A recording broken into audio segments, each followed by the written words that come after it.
సముద్ర ప్రయాణికులకు good news. విశాఖలో టూరిస్టులకి అందుబాటులో 5 స్టార్ రేంజ్ లో ఫెసిలిటీస్ ఉండే క్రూజ్ షిప్ అందుబాటులోకి వస్తోంది.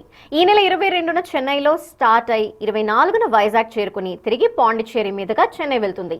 ఈ క్రూజ్ షిప్ లో దాదాపు 1900 మంది ప్రయాణించవచ్చంటున్నారు tours and travels association president Vijay Mohan. మరింత సమాచారం మా ప్రతినిధి రాజు అందిస్తారు.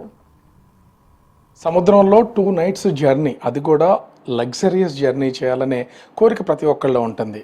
అయితే ప్రభుత్వాలు ఒక్కొక్కటి మనకి ఆ టూరిజాన్ని ఎంకరేజ్ చేయడం కోసం కొన్ని నిర్ణయాలు తీసుకుంటుంది. దీనిలో భాగంగానే అటు విశాఖ, చెన్నై, సింగపూర్ వరకు కూడా అనేక సార్లు క్రూజ్ జర్నీ అయితే జరుగుతుంది. ప్రస్తుతం ఈ నెల 22వ తేదీన విశాఖ నుంచి చెన్నై నుంచి విశాఖ నుంచి అటు పాండిచ్చేరి, చెన్నై మీదుగా క్రూజ్ అయితే ట్రావెల్ చేయబోతుంది. అనేక మంది దీని మీద ఇంట్రెస్ట్ చూపిస్తున్నారు. అసలు ఎలా ఉండబోతుంది, దీని ట్రావెల్లో టైమింగ్ ఎంత ఎక్స్పెన్సివ్ అవుతుంది, ఏమేమి ఉండబోతున్నాయి.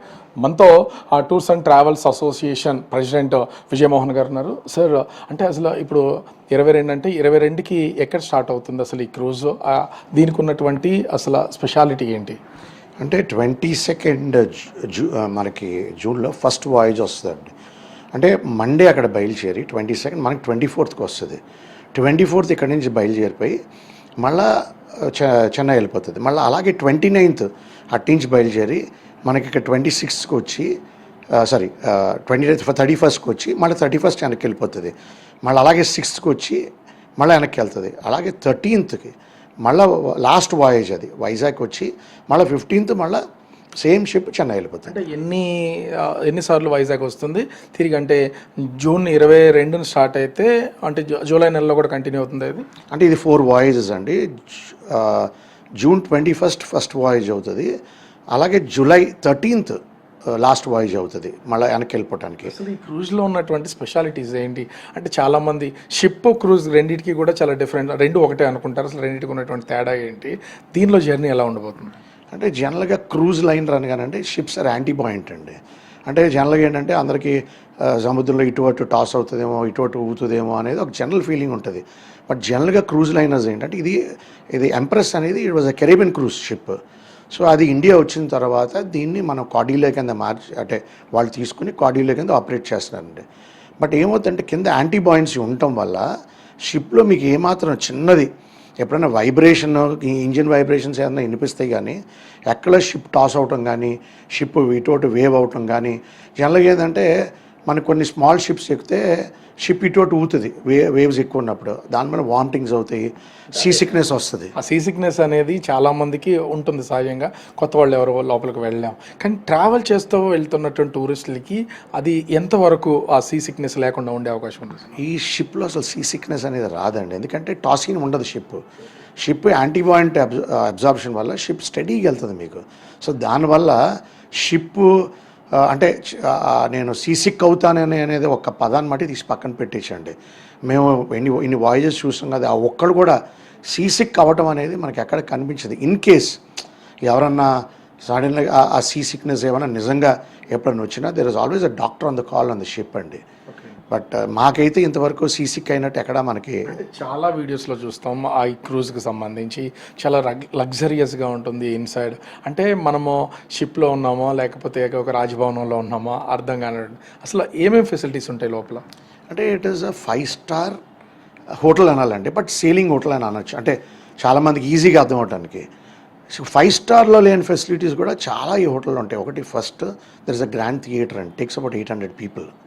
800 మందిని 850 పీపుల్ పడుతుంది. అలాగే 2 షోస్ వేస్తారు every day, different shows. So ఎలాగుంటుందంటే క్యాబిన్ వైజు ఒక షోకి అలౌ చేస్తారు, ఇంకో నెక్స్ట్ క్యాబిన్ వైజు ఇంకో షోకి అలౌ చేస్తారు. సో ప్రతి వాళ్ళు can go and see all the shows అండి. అలాగే క్యాసినో ఉంది. అలాగే there is a DJ at midnight. Deck పైన మీకు ఎంతమంది ఉన్నారు అంతమంది షిప్లో వాళ్ళు పడతారు.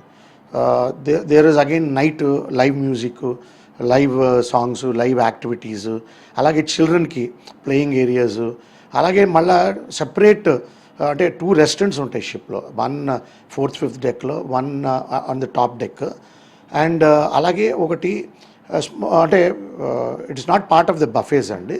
మనం ఆర్డర్ చేసుకోవచ్చు. అంటే నాకు బఫే నచ్చలేదు, నేను నా కుజిన్ ఆర్డర్ చేసుకుని అంటే ఇది ఏదైతే మనం పే చేయాల్సి వస్తుంది. చాప్ స్టిక్స్ అని ఒక రెస్టారెంట్లో వాళ్ళు కంపల్సరీగా they can go but they have to pay. అంటే ఇన్ని ఫెసిలిటీస్ ఉన్నాయి కదా లోపల మీరు చెప్పినట్టన్నిటికీ మనం టికెట్ తీసుకుని వెళ్తాం. ఫర్ ఎగ్జాంపుల్ చెన్నై నుంచి విశాఖ రావడానికి కానీ విశాఖ నుంచి పాండిచ్చేరి చెన్నై అంటే ఒక ట్రిప్కి చెన్నై టు వైజాగ్ వచ్చేసరికి అలా టికెట్ ఎంత ఉంటుంది? ఈ టికెట్లోనే ఈ ఫుడ్ కానీ అకామిడేషన్ అన్ని దానిలోనేనా లేదా ఎక్స్ట్రా ఏమైనా పే చేయాలా? నార్మల్గా మనకి షిప్ 11:30కి బోర్డింగ్ స్టార్ట్ అవుతుందండి చెన్నై. ఇమీడియట్గా మన షిప్లోకి వెళ్ళిపోవచ్చు. So lunch is included. చాలామంది కదా ఒకటి కన్ఫ్యూజన్ ఉంటుంది. చేసిన తర్వాత ship will depart around 5 o'clock. Once permissions రాగానే any time between 5 to 7 depart అయిపోతుంది.